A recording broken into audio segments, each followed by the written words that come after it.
Hello and welcome back to the Daily Grind with me, John from the Killer Bits.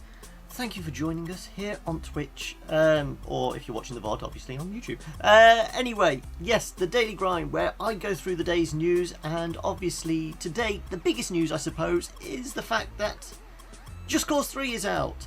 And I'd spent most of the morning very depressed watching people's gameplay videos and reviews, and then about an hour ago, I got my key come through. Yes! But then I had to do all this prep for you guys, so I haven't actually played it yet. But regardless, we have had all the reviews, so I thought we'd go through those with you. And if you're joining us live, do let me know in the chat. Let me know if you're here and what you think, and if you've played Just Cause.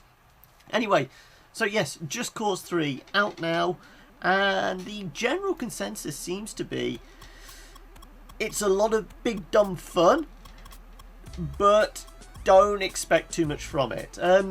Obviously, I've been watching videos for a while now on it, especially Dan at NerdCubed has been doing a lot of stuff on it, and it's had a lot of good, positive feedback on the fact that it is this huge sandbox where you can do anything you want and blow up anything you want. But obviously, all the reviews have come out today. Well, I think they came out like midnight last night, and a lot of them are saying yes, the destruction is fun, the explosions are fantastic, but don't expect a lot from the actual story.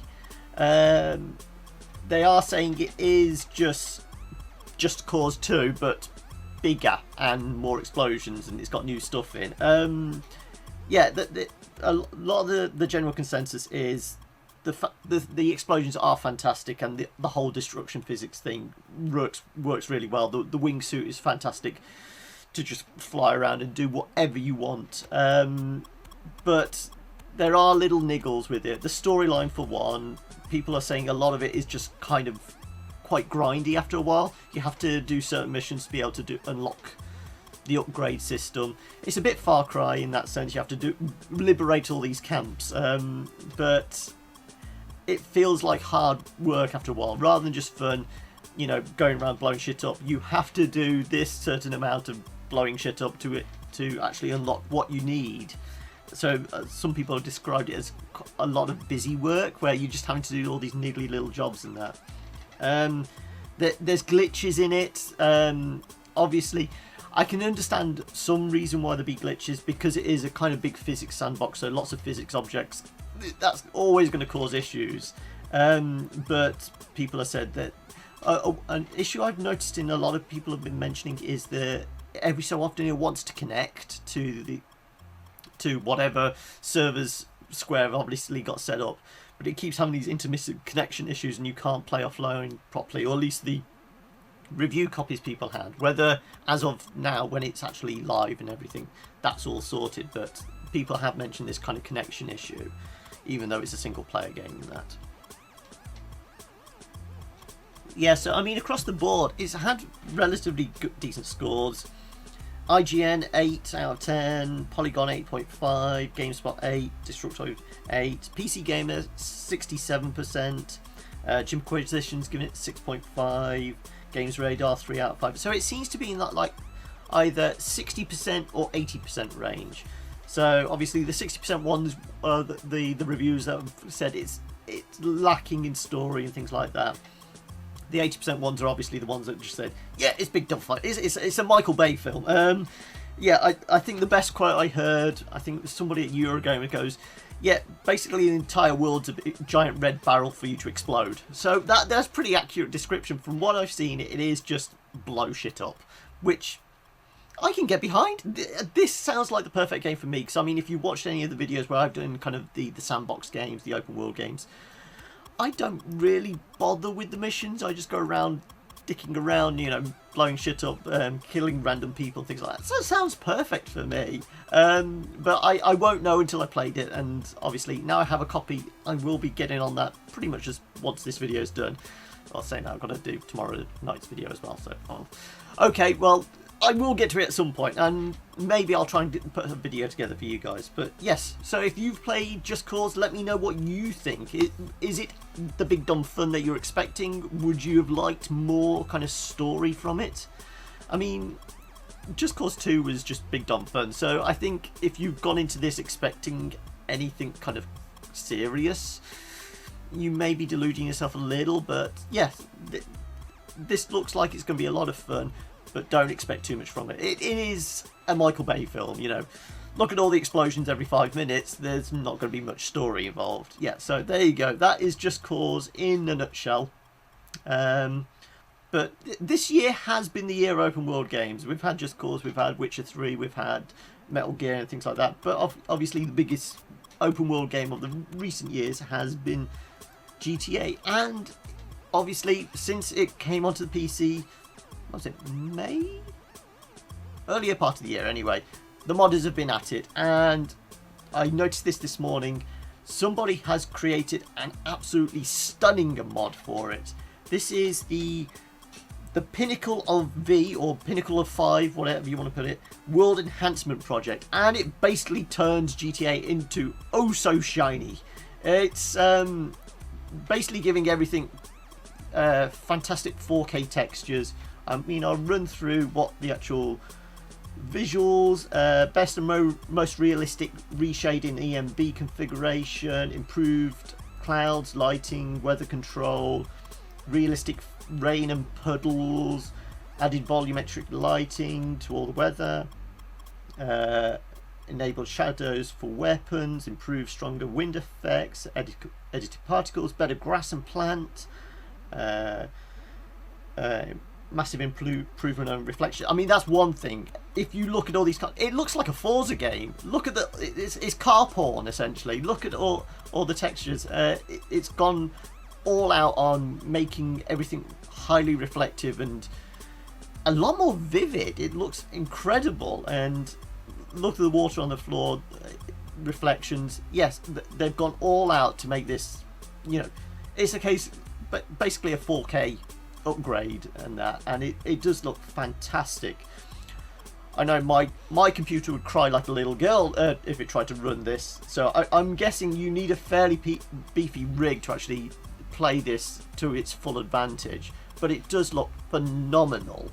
And they've actually added in some mods for the vehicles, basically rebadging them. I've noticed Lamborghinis and BMWs in there, so they've actually rebadged the cars to actually look like real world cars and that. So look, you got a Merc and things like that. So yeah, the modders behind this have gone all out, and it does look phenomenal.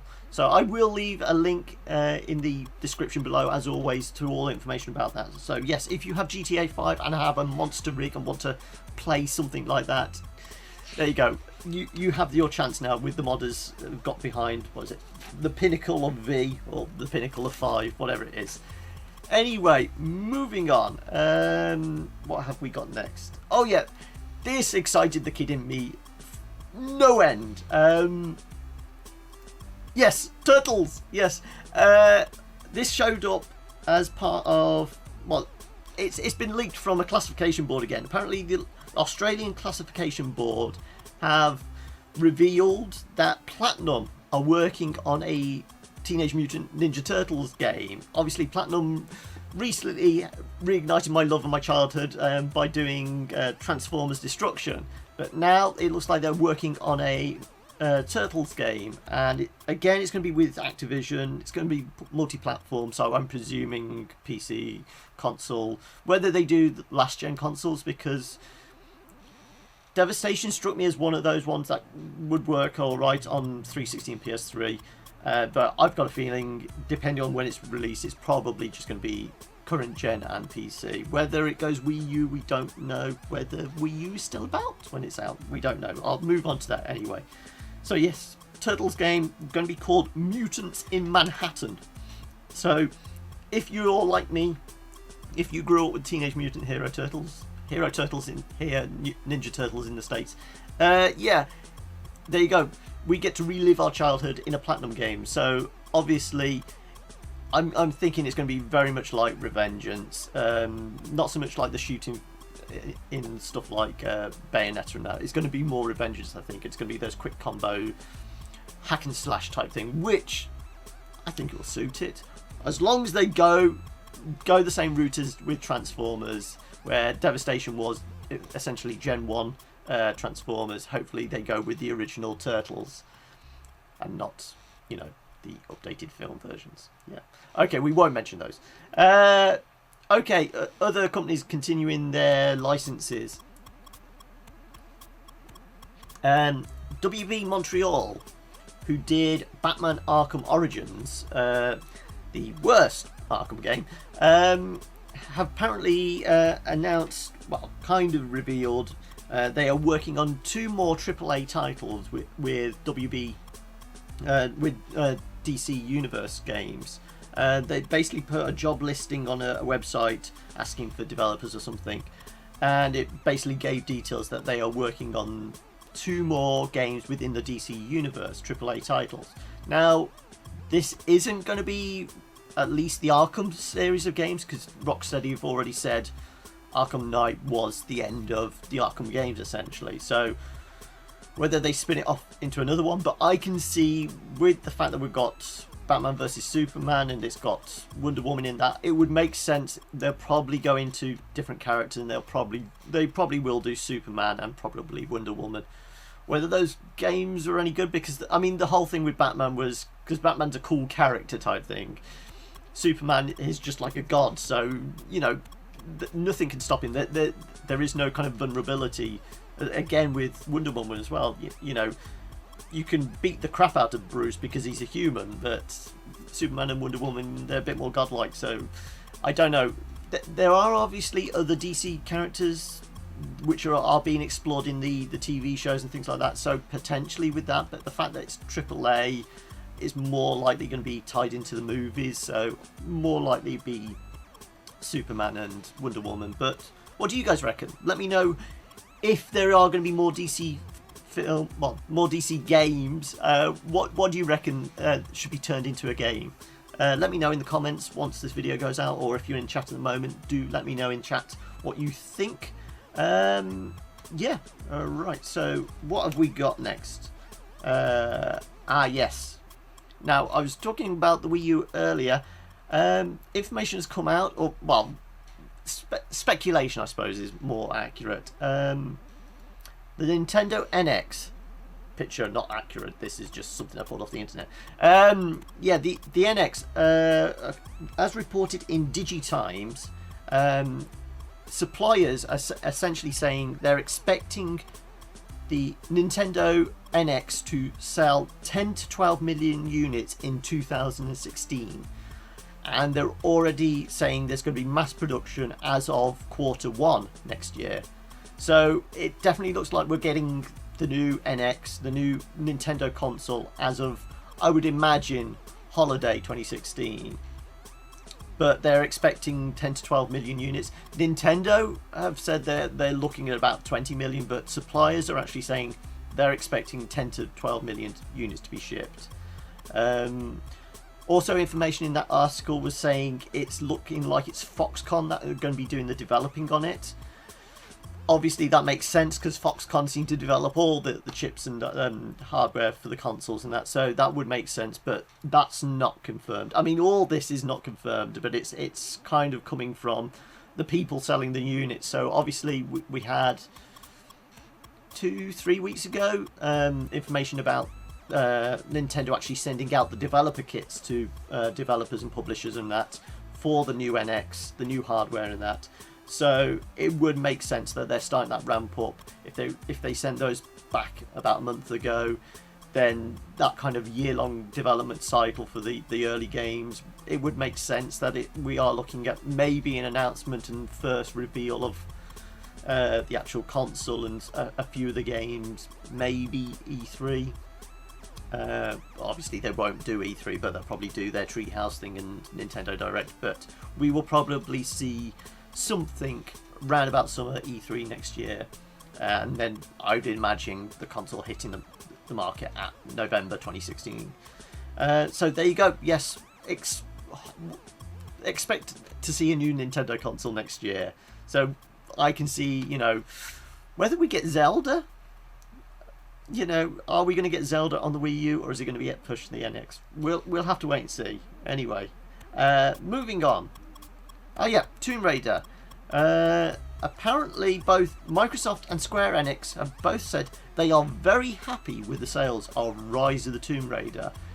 Now, this seems a little strange considering when it was released the same day as Fallout 4, so it was never going to do phenomenally well. Obviously, it's restricted to Xbox One and 360, so it's not got a huge kind of market share. And in that first week it released, it was actually 4th in the charts behind Fallout, COD, and FIFA. But despite that, both Microsoft and Square Enix are saying they are very happy with the release. No official numbers yet how it's done, but this seems very strange considering, you know, back when we had the reboots and that, Square were very disappointed with the sales figures for, you know, Tomb Raider, which everybody agreed was, you know, a critical success, and it shifted a ton of units. I think it was, where is it? 3.4 million units within 4 weeks of release. So that's a fairly decent chunk of units, but they were expecting like 14 million or something. They were after a ridiculous number because they had ploughed a lot of money into it and they were wanting a return, which evidently they didn't get. And this is why Rise of the Tomb Raider, everybody speculates the only reason Rise of the Tomb Raider happened and there was that exclusive time deal with Microsoft is because Microsoft backed up a big dumper truck full of cash to them to actually help get it made. So yeah, I think Square are happy because they managed to make the game they wanted and it didn't cost them as much because they got a subsidy essentially. But yeah, so apparently both Microsoft and Square very happy with the Rise of the Tomb Raider release. But if you're not an Xbox One user, I don't think anybody's really bothered until it comes out on PC next year and PS4 later in the year and that. Anyway, okay, moving on. Do stop me if you've seen any news or anything you want me to comment on. I might have already seen it. I basically blasted through all the news today. As I said, a lot of it was just cause, but there you go. Mighty Number 9. A new trailer has been released for Mighty Number 9 showing the different game modes. Essentially, they've mentioned specifically a boss rush mode, a challenge mode, a one-hit death mode for the masochistic among you. Also gone on about the online multiplayer, both co-op and versus. Oh, excuse me. So yeah, a bit more information about basically Mega Man, but yeah, Mighty Number 9 still coming out February next year. I think it's February 21st or something like that. But yes, Mega Man out next year. A few more bits and pieces about what the different modes are going to be available. So if you're looking forward to Mighty Number 9, I know a lot of people can't. Obviously, it's one of those Kickstarters that was heavily backed. But I know a lot of people kind of fell out of love with it, with all the hassle that there's been, and you know everything that's been going on behind the scenes with the community and things like that. People have kind of got a bit of taste from it, and it seems to be one of those Kickstarters. I've got a feeling it will eventually come out. I mean, this trailer came through Deep Silver, so they've organised kind of distribution and publishing partners in that, and they've got the money to do it. But it's, yeah, I don't think it will sell as many units in the shops as maybe the developers are hoping, because it's gone on so long now and people have kind of fallen out of love with it. But we'll have to wait and see. Anyway, what else have we got going on today? Indivisible. Yeah, I've mentioned Indivisible before. This tweet showed up earlier showing new character added to the Indivisible list of characters, and if you might recognise her, that is Red from Transistor. So the guys developing Indivisible have been releasing information about all these different characters that are going to be added to the roster, essentially. I mean, if you don't know what Indivisible is, I've talked about it before. Obviously, Yaki's done a video on it. It is a brawler, team-based RPG type thing, and members of your team can be various different characters. And they've actually said that they're teaming up with a bunch of different indie developers to increase the roster of characters. Most notably, we're getting Shovel Knight and Juan from Guacamelee in there, but there are a number of other characters. There you go. So that is the full. No, there's a couple more. I think there was 2 more announced, and obviously Red as well. So there you go. You even get to play as the Drifter from Hyper Light Drifter and the dinosaur guy from Super Time Force. But there you go. Yes, so more crossover. Unfortunately, Indivisible is still not quite at its target. It's still asking for 1.5 million. Last count, I think it was 1,350,000. So that with 4 days to go, they're still about 150 grand short. It's doable if they have the big push and if they continue having kind of press like this. As I've said, a lot of kind of critics and people that have played it have said it's fantastic. The prototype, again, on Steam, on PC, and on PSN, on PlayStation. If you want to just try out the prototype, it is a fun game. It is fantastic. Do try it out, and it does feel like one of those games that should actually be made. Whether, you know, if it gets close enough to its 1.5 million target, some kind of financial angel will come in and just nudge it over the top so it can actually get made, and everyone who's backed it will actually, you know, see their money's worth. And I think it's Indiegogo, so it might be one of these where it's even if it doesn't make the full target, it might still pay out, because there's 2 ways with Indiegogo. It's not like Kickstarter where you have to make your target goal or everyone gets the money back. It seems to be Indiegogo, you can either do that or take all the money regardless whether it hits target. So hopefully, you know, it's getting close enough there that it will actually get made, or at least get funded. Whether it gets made is another thing. That whole argument with kickstarting crowdfunding. Anywho, okay, other indie games. New update to Darkest Dungeon today. Yesterday. Inhuman Bondage update, which sounds kinky as hell, but it basically adds in a couple of new monsters. It's done some rebalancing. So the new monsters are the Madman and the Collector. It also adds a new hero, the Abomination, which this sounds like it could actually change up the way people play it and the party management. And that, again, if you don't know what Darkest Dungeon is, it's a team-based RPG where you have different characters with different abilities. Well, apparently the Abomination plays a bit differently because he actually changed his form. But I mean, one of the major things is any holy characters in your group won't actually work with him in a party. So if you try and put in a cleric alongside the Abomination, the cleric won't do anything. And apparently, as this Abomination character embraces the darkness and unleashes the beast within, it actually affects the stress and fear factor for the rest of your party. The stress will go up. So having this character in your team will actually increase your stress. And if you've played the game, you'll know as your stress goes up, shit gets bad. You know, people lose their minds. If your stress goes too high, you could actually have your characters have a heart attack and die. It is a very, very tough game. And this character seems like it will be a fun one to play, but it will be so stress-inducing for yourself to actually play them and try and get them balanced with the rest of your team.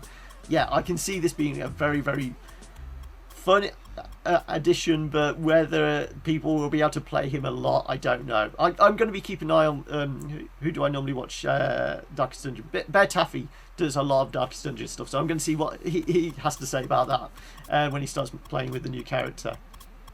So yeah, Darkest Dungeon. If you've not checked that out, do check it out. Did I do a video on? Yeah, I think I did a first impressions on it way back when it first released. What else? This one piqued my interest this morning. Appeared on NeoGAF.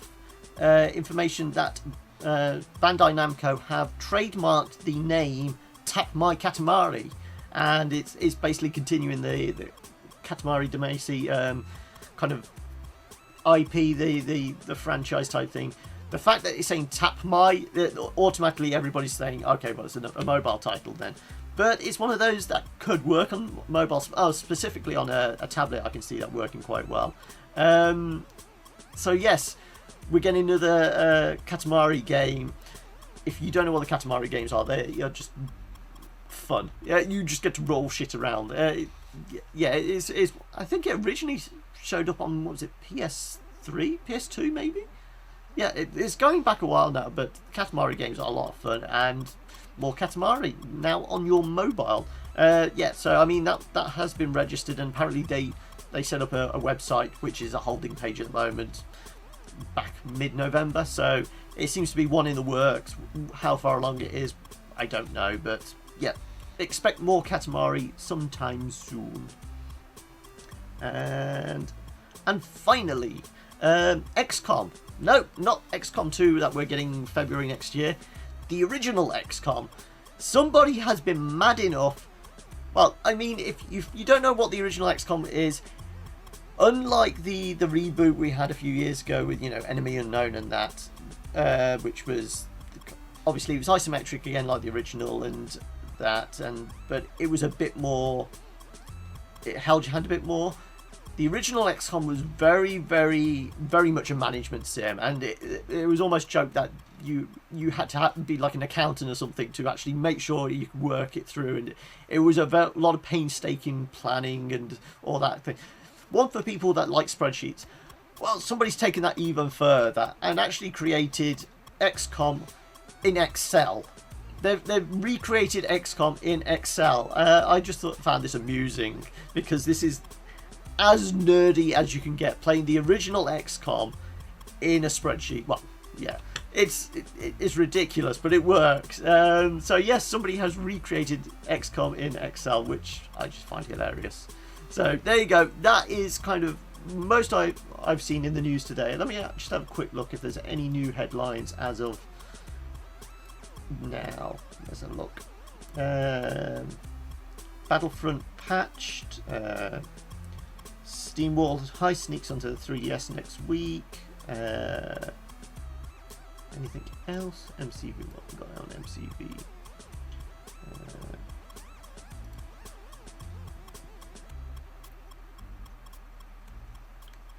Prospect Games.